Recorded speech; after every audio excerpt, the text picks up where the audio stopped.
গত 9 দিন ধরে আইসিইউতে ভর্তি আছেন অভিনেত্রী সীমানা।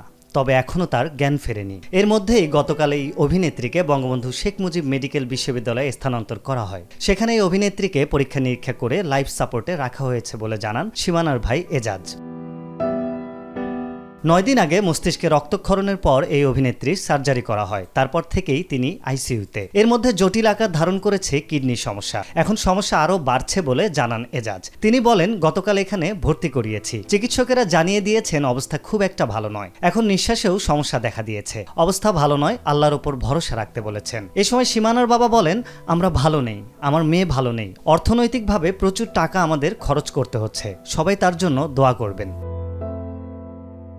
এর আগে গত মঙ্গলবার চিকিৎসকের বরাত দিয়ে সীমানার ছোট ভাই এজাজ বিন আলী একটি গণমাধ্যমকে বলেন, মস্তিষ্কে রক্তক্ষরণের কারণে শনিবার সার্জারি করা হয়। তারপর থেকেই আপু হাসপাতালের আইসিইউতে রয়েছে, কিন্তু এখনও জ্ঞান ফেরেনি। হাসপাতাল থেকে চিকিৎসকেরা জানিয়ে দিয়েছেন তাদের পক্ষ থেকে সর্বোচ্চ চেষ্টা করা হয়েছে, তাদের আর করার কিছু নেই।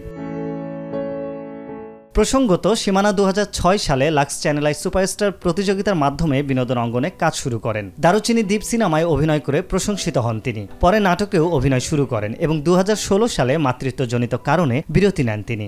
গত বছর বিরতি ভেঙে আবার নাটকে অভিনয় শুরু করেন তিনি। আরিফ হক, মাই টিভি অনলাইন।